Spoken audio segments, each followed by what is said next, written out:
오늘 다니엘서 4장 1절부터 18절의 내용은요. 느부갓네살 왕이 또 다른 꿈을 꾸는 내용입니다. 그리고 그것을 다니엘에게 해석해 달라는 내용이죠. 다니엘의 세 친구가 이 왕은요. 다니엘의 세 친구가 풀무불 속에서도 하나님의 인도하심을 보게 됩니다. 이 느부갓네살 왕은 하나님을 섬기는 왕이 아닙니다. 어떻게 알 수가 있냐면요. 8절에 보면 다니엘이 들어왔는데 다니엘을 이렇게 표현합니다. 내 신의 이름을 따라 벨드사살이라 이름한 자요. 여기서 내 신은 여호와를 가리키는 게 아니라 느부갓네살 왕이 섬기는 신이에요.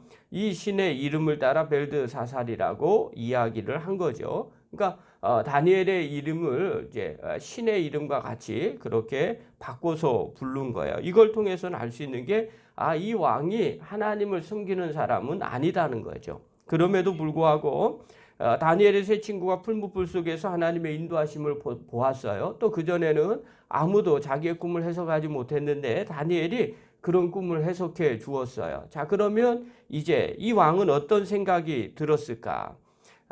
풀무불 속에서 살아나는 이 모습을 보고 이 왕이 이렇게 고백을 해요. 2절 한번 보십시오. 2절에 읽겠습니다. 시작.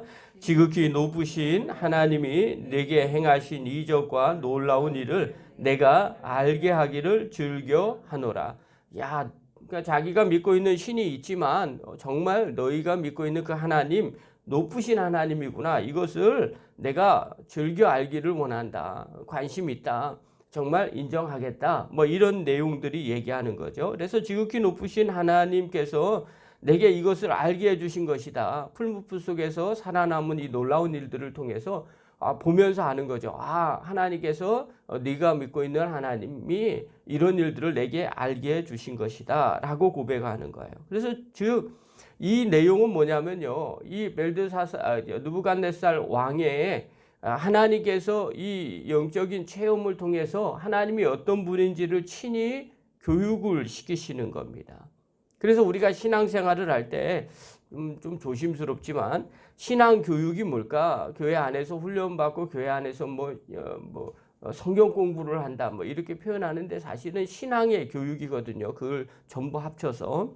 자, 신앙의 교육은 어떤 것일까라고 이야기하면 그것은 결국 경험과 체험이에요. 그러니까 우리가 살아계신 하나님을 어떻게 만나는가, 어떻게 경험하는가, 어떻게 체험하는가. 이것이 곧 신앙의 교육이에요.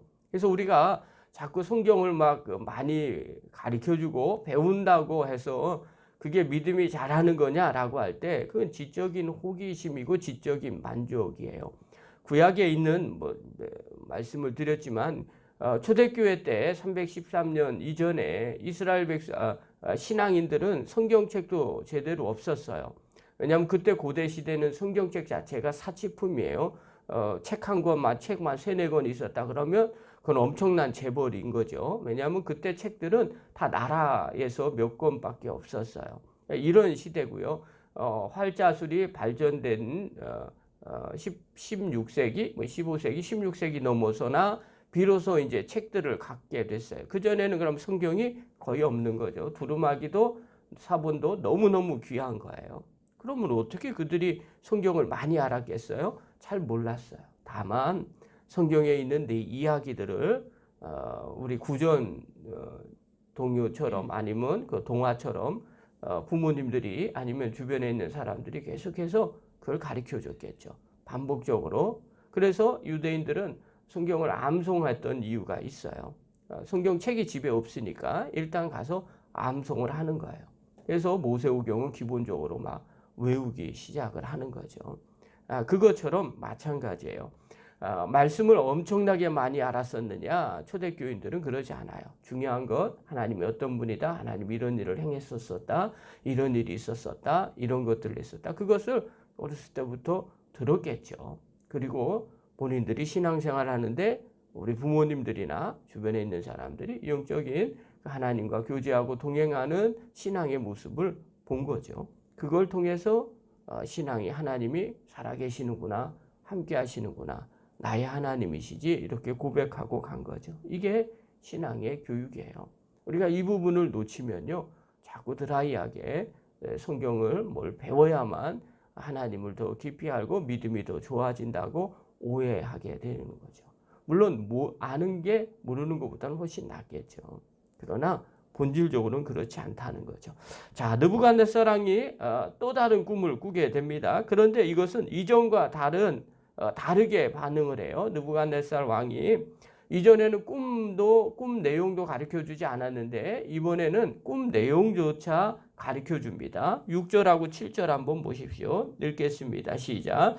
이러므로 내가 명령을 내려 바벨론의 모든 지혜자들을 내 앞에로 불러다가 그 꿈의 해석을 내게 알게 하라 하였더라. 그때 박수와 술객과 갈대, 술사와 점장이가 들어왔으므로 내가 그 꿈을 그들에게 말하였으나 그들이 그 해석을 내게 알려주지 못하였느니라. 자, 이전과 다르게 다니엘 때 처음에 꿈을 꿨을 때는 꿈의 내용도 니네들이 말해라. 그리고 해석도 니네들이 해라. 이렇게 이야기했죠. 그런데 이번에는요, 어떻게 되느냐? 알려주는 겁니다. 내가 이러이러이러한 꿈을 꾸었다. 그러니 좀 해석 좀 해봐라. 그런데 문제는요, 아무도 그 해석을 하지 못하는 거예요. 이전에는요, 전부 다 죽이라고 얘기하는데 오늘은 그렇지 않아요. 다니엘을 만납니다. 8절부터 9절 한번 보십시오. 읽겠습니다. 시작. 그 후에 다니엘이 내 앞에 들어왔으니 그는 내 신의 이름을 따라 벨드사살이라 이름한 자요. 그의 안에는 거룩한 신들의 영이 있는 자라. 내가 그에게 꿈을 말하여 이르되 박수장 벨드사살아, 내 안에는 거룩한 신들의 영이 있은즉 어떤 은밀한 것이라도 내게는 어려울 것이 없는 줄을 내가 아노니 내 꿈에 본 환상의 해석을 내게 말하라. 그렇죠? 8절부터 9절에 보면 그의 신의 이름을 벨드사살이라고 이름을 지었어요. 자기 신이 그 안에 있다. 이렇게 생각을 한 거겠죠. 자, 그리고 난 다음에 이야기하는 거죠. 그 안에는 거룩한 신들의 영이 있는 자다. 너는 성령 충만한 사람이다. 하나님과 함께하는 사람이다. 이렇게 얘기하는 거죠. 그러면서 어떤 은밀한 것이라도 너는 다 할 수 있을 것이다. 왜냐하면 경험했거든요. 이게 교육이죠. 다니엘 함부로 하면 안 되는구나. 그 안엔 하나님의 영이 있다. 이렇게 얘기하죠. 자, 그러면서 꿈의 내용을 이야기를 해요. 어떤 꿈을 얘기하느냐. 한 나무가 하늘에 닿았는데 풍성한 나무였다. 그리고 한 거룩한 자가 내려와서 나무를 메고 그루터기를 남겨놓았다. 꿈의 내용이에요. 새와 노줄을 동이고 들풀 가운데 두고 이슬에 젓고 짐승과 함께 하더라. 짐승의 마음을 받아 7대를 지내니라. 이게 꿈의 내용이라는 거죠. 그리고 이것이 무엇이냐? 해석을 해달라라고 다니엘에게 물어봅니다. 이 해석은 내일 다니엘이 알려주니까 그것을 통해서 우리가 알 수 있는 거죠. 자, 그렇다면 오늘 이 본문을 통해서 우리가 깨달아야 될 것 한 가지를 좀 붙잡겠습니다. 그게 바로 뭐냐? 신앙교육은 경험이라는 겁니다. 아까도 말씀드렸지만 초대교회는 예배당도 없었어요. 그럼에도 신앙이 유지되고 전승되었던 이유가 무엇일까? 그것은 가정에서 신앙교육이 일어났기 때문에 그래요. 어떤 신앙교육이냐? 성경을 암송하는 신앙교육이 아니었어요. 부모님이 성령 충만한 삶을 살았고요. 그리고 모든 문제들이나 무슨 일들을 할 때 하나님의 관점으로 보는 훈련을 한 거죠. 옛날에 전통 종교를 믿었던 사람들의 특징들이 있어요. 뭘 해도 다 하나님과 자기가 믿는 신과 결부를 시킵니다.